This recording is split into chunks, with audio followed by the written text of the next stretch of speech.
নিরাপত্তার কথা বলে ডিবি কার্যালয়ে রাখা হয়েছিল বৈষম্য বিরোধী ছাত্র আন্দোলনের ৬ সমন্বয়কারীকে। অবশেষে তাদের দুপুর ১:৩০টার দিকে মুক্তি দেওয়া হয়। সেখান থেকে বের হয়ে ৫:৩০টার দিকে ফেসবুকে স্ট্যাটাস দেন বৈষম্য বিরোধী ছাত্র আন্দোলনের অন্যতম সদস্য সার্জিস আলম। তার স্ট্যাটাসে তিনি লিখেন, কথা দিয়েছিলেন আন্দোলনকারী শিক্ষার্থীদের থেকে কাউকে গ্রেফতার করবেন না, মামলা দিয়ে হয়রানি করবেন না। আপনারা কথা রাখেননি।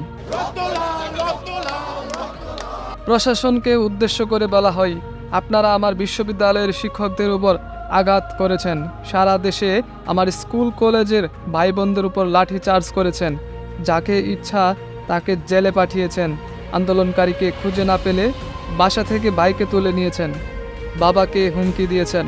মাসরুর তার উদাহরণ।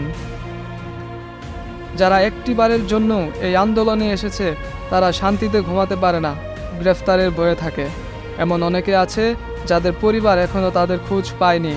এমন তো হওয়া উচিত ছিল না। কোথায় মহাখালীর সেতু ভবন আর কোথায় জাহাঙ্গীরনগর বিশ্ববিদ্যালয়? অথচ আপনারা জাহাঙ্গীরনগর বিশ্ববিদ্যালয় সমন্বয়ক আরিফ সোহেলকে মহাখালীর সেতু ভবনে হামলার জন্য গ্রেফতার করে রিমান্ডে নিলেন। সাথে আছে আসিফ মাহতাব স্যার, মাসরুর সহ আন্দোলনে অংশগ্রহণকারী অসংখ্য শিক্ষার্থী। রিকশা থেকে নামিয়ে প্রিজন ভ্যানে তুলেছেন, বাসা থেকে তুলে নিয়ে মামলা দিয়ে কারাগারে পাঠিয়েছেন, আমার বোনদের রাস্তায় ফেলে পিটিয়েছেন। কি ভাবছেন এভাবেই সব কিছু শেষ হয়ে যাবে?